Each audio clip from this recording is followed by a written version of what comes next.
अस्सलामुअलैकुम वरहमतुल्लाह। दोस्तों, कैसे हैं आप लोग? उम्मीद है सब खैर खैरियत से होंगे। तो आज जिस टॉपिक पर हम इस वीडियो में बात करेंगे वो टॉपिक है कि कैसे इस वाली इमेज का जो हम प्रिंट लें वो इस तरह से आए कि जिस तरह बिल्कुल किसी एक डॉक्यूमेंट का आता है जो वर्ड में टाइप किया हुआ होता है।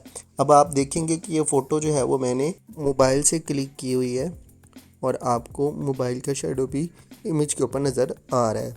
और इसी तरह से अगर जब हम प्रिंट लेंगे तो ये देखें कि आप प्रिंट के अंदर भी ये सारा इसी तरह से ही इमेज जो है वो आएगी। और जब हम प्रिंट निकालेंगे तो उस पर भी ये मोबाइल का शेडो भी होगा और पेज का कलर भी जो है वो थोड़ा सा ग्रे स्केल में आएगा।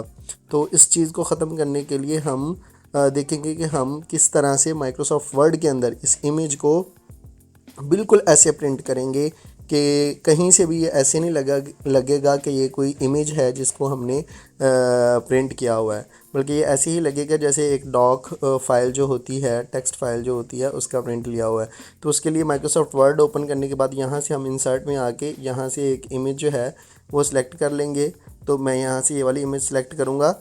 यहाँ पर ये जो इमेज है इसके ऊपर और नीचे जो है वो किसी की पर्सनल थोड़ी इन्फॉर्मेशन थी, तो इसलिए मैंने इस फ़ोटो को क्रॉप किया हुआ है। तो यहाँ पर ये क्योंकि लैंडस्केप में इमेज है तो मैं पेज का जो सेटअप है उसको भी यहाँ पर लैंडस्केप में ले आऊँगा। ओरिएंटेशन चेंज कर ली मैंने और उसके बाद यहाँ पर डबल क्लिक करने के बाद मैंने फ़ोटो की पोजीशन जो है इमेज की वो अपनी मर्ज़ी से सेट करनी है।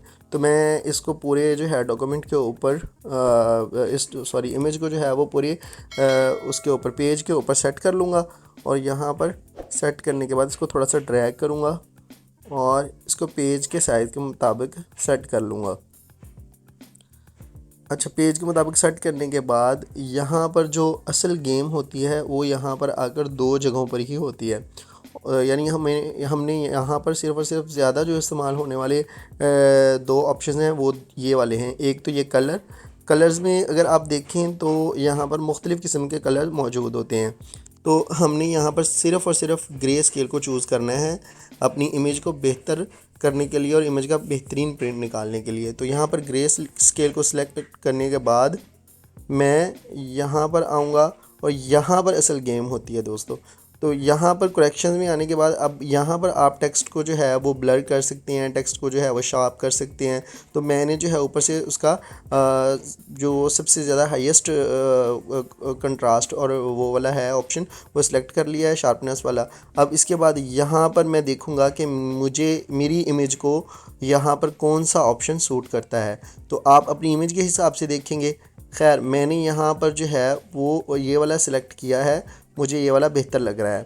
यहाँ पर बस एक ये छोटा सा पीछे आपको ब्लैक साया सा नज़र आ रहा है, शेडो सा, ये उस मोबाइल का ही है। लेकिन इसको अगर मैं मज़ीद वाइट करूँ ये ख़त्म तो हो जाएगा, लेकिन उससे असर ये पड़ेगा कि मेरी जो इमेज का टेक्स्ट है वो भी थोड़ा सा, ये देखिए वो बिल्कुल गायब हो गया शेडो यहाँ से। लेकिन फिर भी मैं थोड़ा सा ये रहने दूँगा क्योंकि मुझे यहाँ पर अपना टेक्स्ट जो है वो बेहतर लग रहा है। यहाँ पर मैं प्रिंट निकालूंगा तो इसका जो प्रिंट है वो बहुत अच्छा आएगा।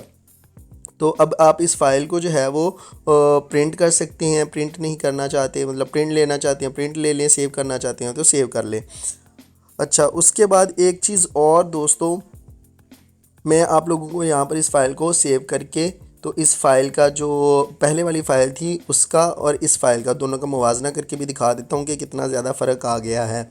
अच्छा, अब ये करने के बाद एक और चीज़ मैं आप लोगों से शेयर करना चाहूँगा कि इससे अगली जो वीडियो होगी उसमें हम देखेंगे कि हम अपनी जो डॉक इमेजेस होती हैं, ठीक है, फ़ोटोज़ होती हैं, अमूमन हमने लेटर्स की या कुछ इस तरह ज़रूरी जो हमारे डॉक्यूमेंट्स होते हैं उनकी इमेजेस ली होती हैं। लेकिन कभी कभार हमें उनका प्रिंट की ज़रूरत पड़ती है तो वो इमेजेस में कहीं ना कहीं शेडो आया होता है या फिर कुछ इस तरह से जो है इमेज जो है वो ठीक नहीं आई होती, तो उसको हम दोबारा या उसमें चेंजेस करना चाह रहे होते हैं तो उसको किस तरह से हम करेंगे। अगली वीडियो में इंशाल्लाह वल अज़ीज़ हम इसी टॉपिक पर बात करेंगे कि हम एक डॉक इमेजेस या डॉक्यूमेंट्स को किस तरह से जो है वो माइक्रोसॉफ्ट वर्ड के अंदर दोबारा से उसको टेक्स्ट फॉर्म में ला सकते हैं और उनको दोबारा से एडिट भी कर सकते हैं, उनमें कुछ चेंजेस करना चाहें तो वो भी कर सकते हैं।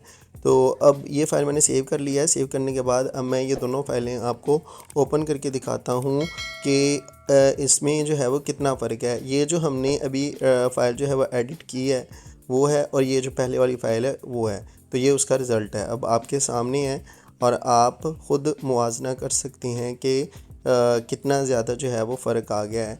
इस तरह से अगर आप प्रिंट लेंगे तो मुझे उम्मीद है कि काफ़ी हेल्पफुल साबित होगा आप लोगों के लिए।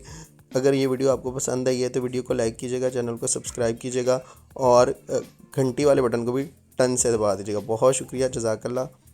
इजाज़त चाहूँगा, अल्लाह हाफ़िज़।